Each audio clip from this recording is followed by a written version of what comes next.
want to tell you guys about a trip I recently took in Thailand. It was not what I expected by far, but it taught me something I wish I learned a long time ago. Have you ever squinted out the window when you know it's raining and tried to get your eyes to focus in on the raindrops? They're not like the movies, dainty, single crystal droplets. They're long streaks that scatter in the wind, almost so quickly that it's invisible, but possible to catch if you really focus.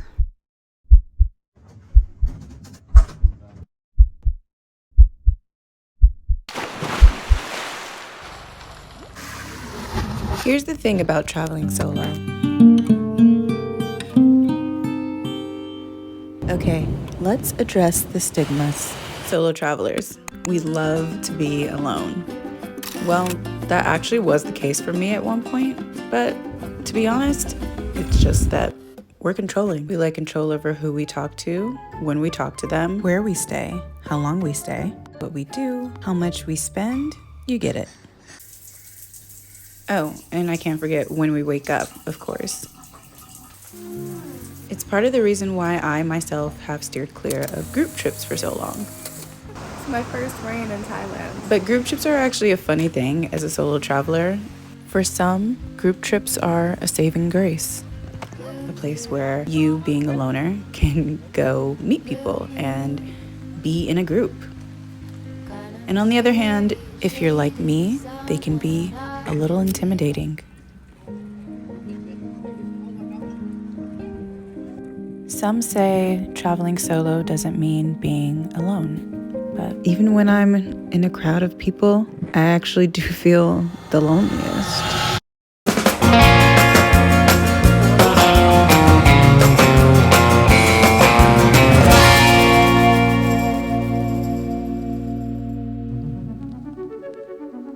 Now, I know you're probably thinking, if I'm so intimidated, why did I join a group tour in the first place? And the answer is quite simple. Budget. See, if there's one thing that can take me away from my little solo bubble, it's my tight wallet. Travel can get expensive. And see, group tours are kind of a loophole. They're a way for travelers, especially solo travelers, to afford luxury experiences without breaking the bank. And I like to think that in this travel community, we all have a shared understanding that it's better to see these magical places however we can than not at all. I sat in my row and watched the lake evolve from teal to emerald. Honestly, it was one of the most beautiful locations that I've ever been. I felt like I was in a movie, King Kong to be specific. We were really transported to almost another dimension. Eventually, it becomes really hard to concentrate on who is or isn't with you when you realize that you get to witness such beauty, however it may come. Yeah, we start from here to... Okay. After a long but beautiful boat ride, we finally made it to the bungalows, and our tour guide started to explain the schedule.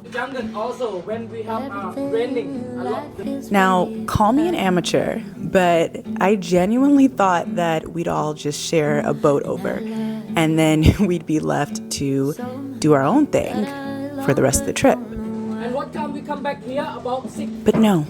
This was a complete activity by activity group experience. And I have to say, as an introvert, I was not prepared. Okay, so we just checked in. Got my own room. We have about an hour now until we leave for our first activity, which is hiking. Now let's be clear. I didn't come on this trip solo because I wanted to. But was I going to avoid it because I didn't have anyone? Hell no.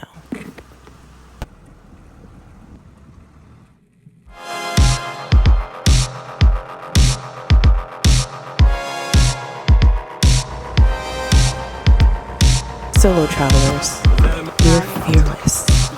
Yeah. Well, I'll tell you one thing that I fear, and that's community.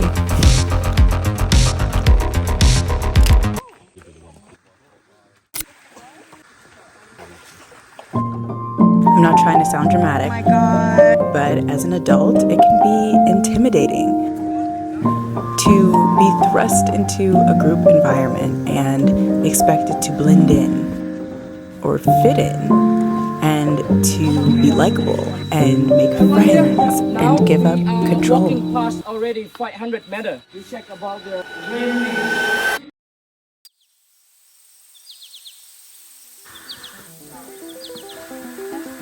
So after the nerves wore off, I started to ease into this foreign territory. Stop. No, not the jungle.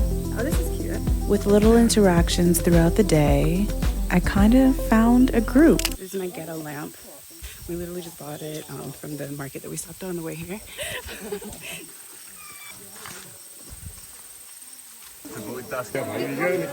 45 minutes in half for you. No.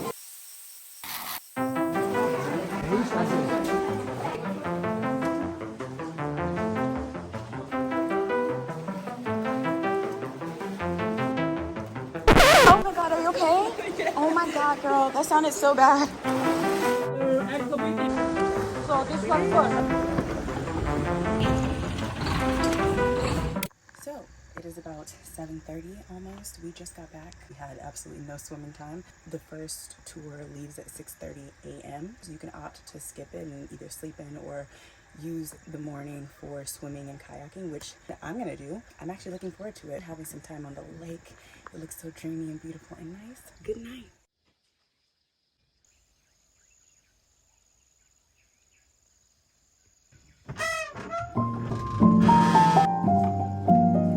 This morning, I woke up before everyone else, hoping to see the sunrise. The colors didn't appear, but I noticed something more beautiful. The water was completely still, like glass, and reflected the shadows of the forest. It was pure poetry and a perfect metaphor for what was to become of my morning. Last night after dinner, a few other solo travelers and we sat on the dock and watched the stars. And then a couple of us girls, when we had some swimming time, we played this silly game on a log that kept moving. We tried to see who can balance the longest. Coffee? Okay. Without our phones and service and just kind of all being stuck there on the raft together with this idle time, it was kind of like we were back at summer camp.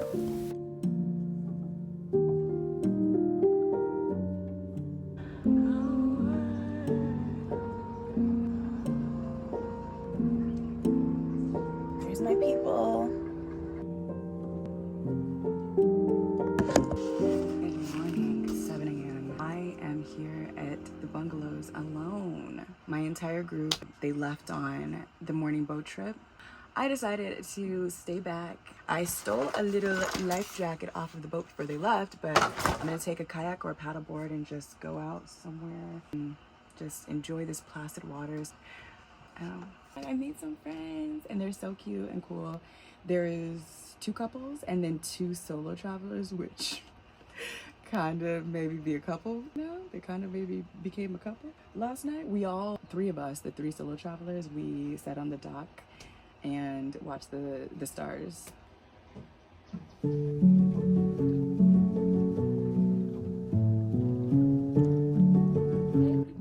No problem.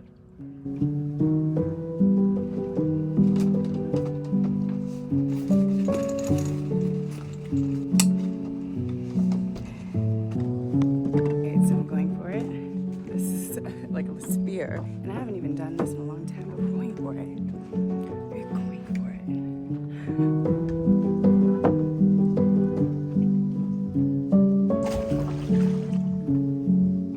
The beautiful thing about having a foundation of solo travel is that I never hesitate to choose to be alone when I feel like that's what's best for me.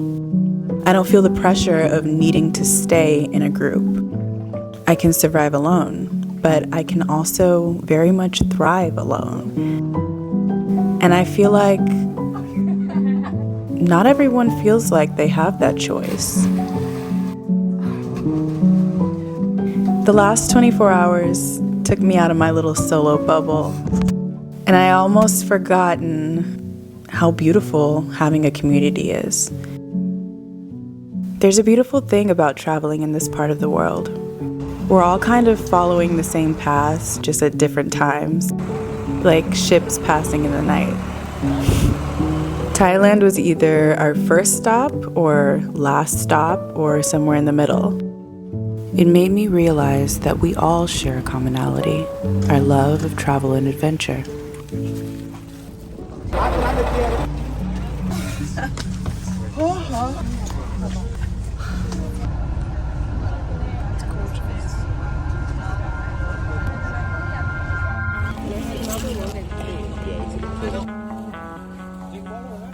So maybe it's not that I fear community.